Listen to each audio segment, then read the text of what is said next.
Tonight, our Common Ground segment tackles the border bill, the supplemental bill, the Middle East. Our guests are South Carolina Republican Senator Lindsey Graham and Connecticut Democratic Senator Richard Blumenthal. You both, gentlemen, thank you for being here, are working on something together, and you've done a lot of things together when it comes to foreign policy and aid. I just want to get a sense of where you think this stands right now. As we talk, the House, by the way, is in the process of a vote.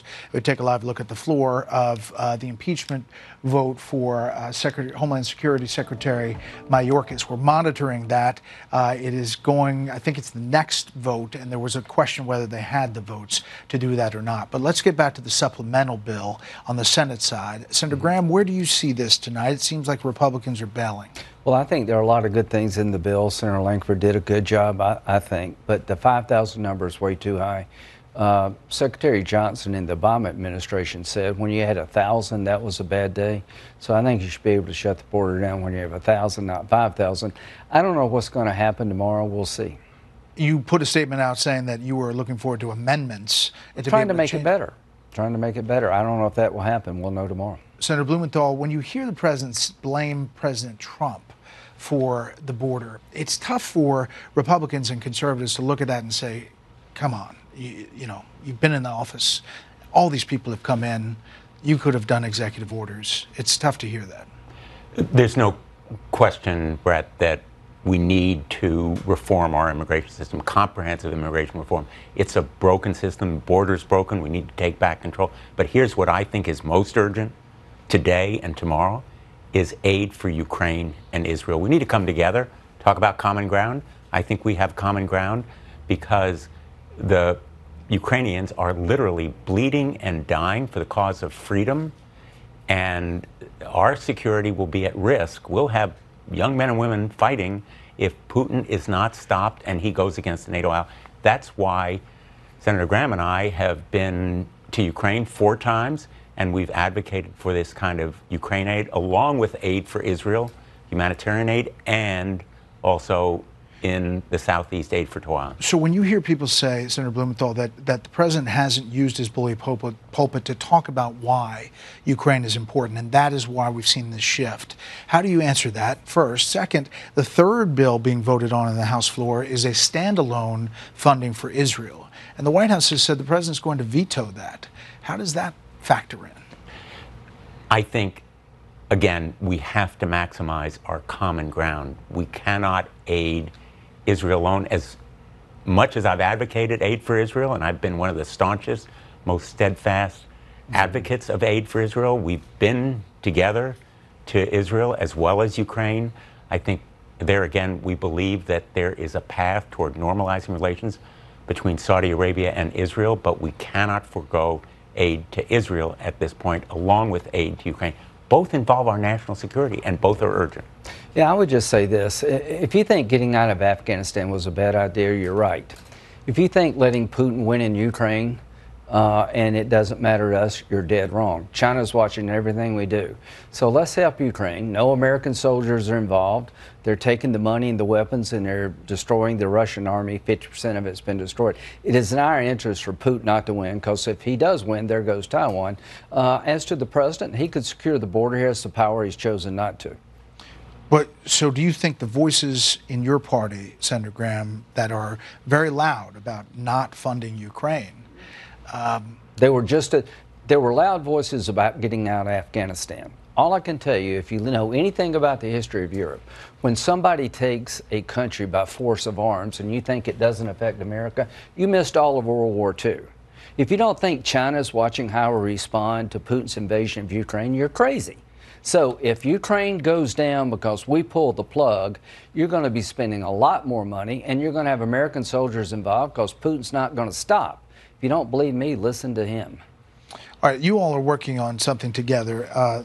This is the Washington Post. Lawmakers again want to advance the NNIT Act. Cybersecurity experts still oppose it. It was voted out of committee last time, May 4th, 2023. The bill would remove liability protections for tech companies if they knowingly allow users to share CSAM, which is child sexual abuse material. Cybersecurity advocates fear that such changes could prompt tech companies to stop offering end-to-end encryption for their users. Such encryption helps protect data from hackers, governments, and other snoops. Senator Blumenthal, where are you on this? Senator Graham and I have partnered on this bill for some time now, as well as other measures that will hold big tech accountable. And where I am is we need to do everything possible as quickly as possible to protect children, just as we did against child trafficking with the SESTA bill that passed with overwhelming bipartisan support. This bill has overwhelming bipartisan support.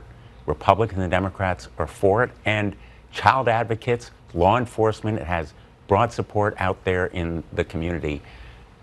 The big tech companies are going to fight us with their armies of lawyers and lobbyists, but we have the public interest and people on our side. And the privacy questions and concerns? You know, here's what I'm concerned about. You've got kids.